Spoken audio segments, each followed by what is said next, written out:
वंदे मातरम जय श्री राम। एबे शर्मिष्ठा को नहीं सारा भारत वर्ष चर्चा सोशल मीडिया रे चर्चा ट्विटर रे चर्चा आ सोशल मीडिया रे ट्रेंड करूची रिलीज शर्मिष्ठा प्रणोली। शर्मिष्ठा को किए सपोर्ट करूची किए विरोध करूची आ किछि अचंती दगला सेकुलार जो माने ना ताको सपोर्ट करूचंती ना ताको विरोध करूचंती। किछि अचंती ताको किछि मात्रा रे सपोर्ट करूचंती आ किछि मात्रा रे विरोध करूचंती। भौणी जनक जहा कहिछि स्पष्ट कहिछि सत कहिछि निराट सत कथा दगला मानंकु सेकुलार मानंकु विधर्मी मानंकु हारामीखोर मानंकु नेता मंत्री मानंकु हजम न होई पारे। आज को 1400 वर्ष धरी मजहब ना रे संप्रदाय ना रे जिहाद ना रे सारा विश्व रे आतंक खेलई सारा विश्व को अशांत रे रखिथिबा सेही शांतिप्रिय मजहब विषय रे काहाकू बा अछपा अछि। जिहाद ना रे इस्लाम ना रे सिया सुन्नी ना रे आतंकवाद ना रे सारा विश्व रे बमबारी करिबा रक्तपात करिबा आतंक सृष्टि करिबा एभଳି जघन्य अपराध घटी चलिचंती 1400 वर्ष धरी घटई आसुचंती। 72 हुर ना रे जन्नत ना रे बेश्या मानक सह सेक्स करिया पई ए मदरसा छाप ए जिहादी माने सारा विश्व रे आतंक सृष्टि करूचंती। भारत वर्ष रे प्रत्येक कोण अनुकोण रे आतंक सृष्टि करूचंती। मजहब ना रे संप्रदाय ना रे अनेक जगार हिंदू मानक उपरे आक्रमण करूचंती। ए जिहादी माने एते जदि शांतिप्रिय एते जदि भद्रलोक तबे विश्व रे थिबा सब आतंकवादी संगठन कोन पई एमानक नबी ना एमानक पैगम्बर ना रे ए शांतिप्रिय माने ए जिहादी माने कोन पई ता विरुद्ध रे आंदोलन करिनांती विरोध करिनांती कोन पई ताकू परिवर्तन करिनांती। कारण एमानकर उद्देश्य आतंक सृष्टि करिवे एमाने सारा विश्व को इस्लामिक देश करिवे एमाने काफिर माननकु हत्या करिवे किए खुल्लम खुला करूची किए भितरे भितरे सपोर्ट करूची एमानक उद्देश्य स्पष्ट। हिंदू मानकर समूले विनाश आम धर्म सभ्यता संस्कृतिर सर्वनाश।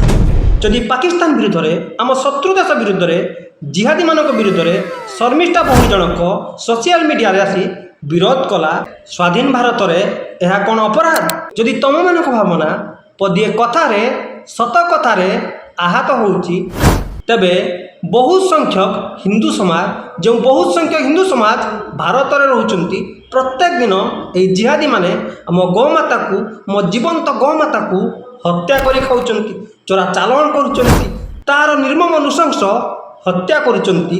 तबे विचार करंतु तुमको सत कथा कहला बेलू जदि तुम भावना आहत हो जाउची तबे बहुत संख्यक हिंदू मानकर गौमाता को प्रत्येक दिन तुम हत्या करुच। आम देवादेवी अश्लील चित्र प्रदर्शन करा जाउची प्रत्येक दिन हिंदू मानक ऊपर आक्रमण होउची लव जिहाद होउची लेग जिहाद होउची रोहिंग्या बांग्लादेशी जिहादी मुस्लिम माने आम भारत रे बसी अपराध करुचंती आ तमे हारामीखोर माने दगला माने गद्दार माने सेमानंकु सपोर्ट करूछ निज माउसी पुओ भाई कही सेमानंकु सबु प्रकार सुख सुविधा जगौछ केवल निज मजहब पाई केवल भारत को गजबाई हिंद रे इस्लामिक राष्ट्र रूपे गठन करिया पाई एते सबु अपराध कला परे आतंक कला परे कोन हिंदू मानक भावना आहत हो नहीं। जदि हिंदू माने केतेबेले संगठित हो गले सजाग हो गले जातिवाद उठी संगठित हो गले इन राजनीति उठी संगठित हो गले निज धर्म सभ्यता संस्कृति निजर मातृभूमि निजर साधुसंत निजर गौमाता पाई सजाग हो गले आ वर्ष वर्षर तुम आतंक तुम अत्याचार को मने पकई सेमानक भावना आहत हो गला तबे विचार कर तुम मानक अवस्था कौन हम।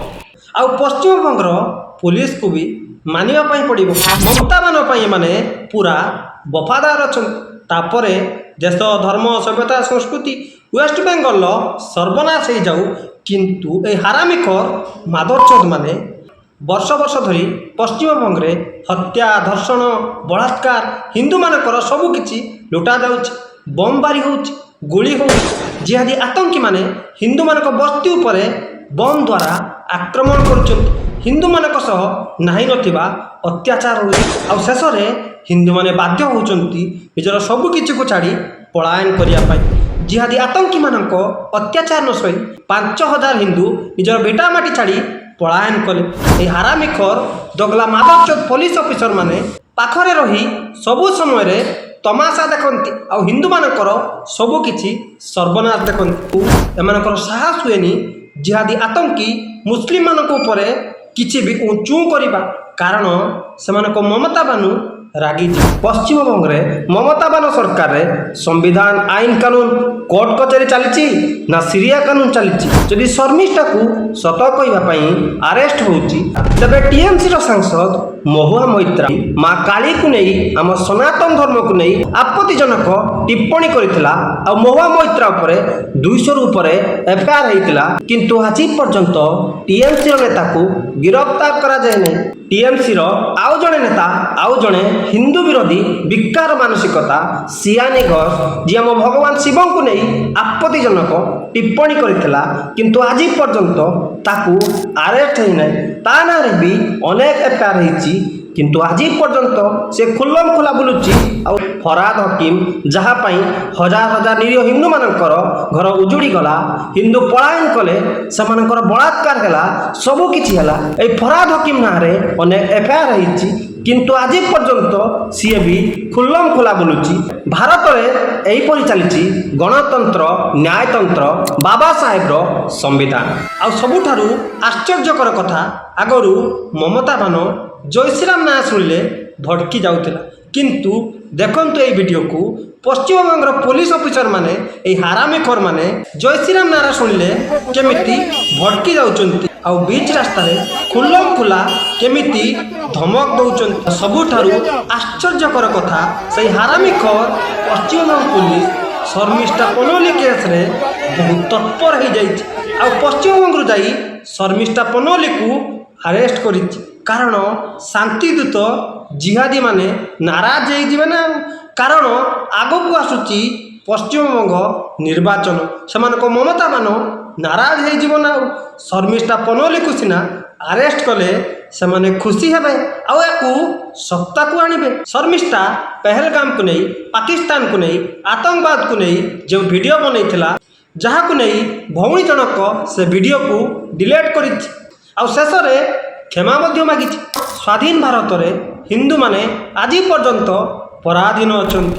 ଯଦି କିଏ ସ୍ୱାଧୀନ ଅଛି, ଯଦି କିଏ ସ୍ୱତନ୍ତ୍ର ଅଛି, ଯଦି କିଏ ଆତଙ୍କ ସୃଷ୍ଟି କରିପାରୁଛି, ଯଦି କିଏ ଆଇନ କାନୁନ ଏସବୁକୁ ଧୂଆଁ ଧୂଆଁ କରିପାରୁଛି, ଯଦି କିଏ ରାଜରାସ୍ତାରେ ଦଙ୍ଗା କରିପାରୁଛି, ଆତଙ୍କ ଖେଳିପାରୁଛି, ଯଦି କିଏ ଆଇନ କାନୁନକୁ ନ ମାନିପାରୁଛି, ଭାରତରେ ଥିବା ଶାନ୍ତିପ୍ରିୟ ମୁସଲିମ ସମାଜ, କାରଣ ଆଜି ପର୍ଯ୍ୟନ୍ତ ବହୁତ ସଂଖ୍ୟକ ଭାରତରେ ଯେଉଁଠି ବହୁତ ସଂଖ୍ୟକ ହିନ୍ଦୁ ରହୁଛନ୍ତି, ଯଦି କିଏ ହିନ୍ଦୁତ୍ୱ କଥା କହିଲା, ଯଦି କିଏ ନିରାଟ ସତ କଥା କହିଲା, ତାକୁ ଜେଲ୍ ହେବ, ହତ୍ୟା ହେବ, ନହେଲେ ତାକୁ ଧମକ ଦିଆଯିବ, ସର୍ତ୍ତନ ସେ ଯୁଦା, ନହେଲେ ସିଏ ଆଜି ପର୍ଯ୍ୟନ୍ତ ଅଣ୍ଡରଗ୍ରାଉଣ୍ଡ ରହିବ। ସେଇଥିପାଇଁ ତ ଭାରତରେ ପାକିସ୍ତାନ ଜିନ୍ଦାବାଦର ନାରା ଲଗାଯାଏ, ସେଇଥିପାଇଁ ତ ଭାରତରେ ପାକିସ୍ତାନ ସହ ଜାସୁସି କରୁଥିବା ଲୋକ ମିଳନ୍ତି, ସେଇଥିପାଇଁ ତ ପାକିସ୍ତାନୀ ଜିହାଦୀ ଶତ୍ରୁ ଦେଶମାନଙ୍କ ସପକ୍ଷରେ ବୟାନବାଜି କରୁଥିବା ଲୋକମାନଙ୍କୁ ଏଠି ବେଲ୍ ମିଳିଯାଏ।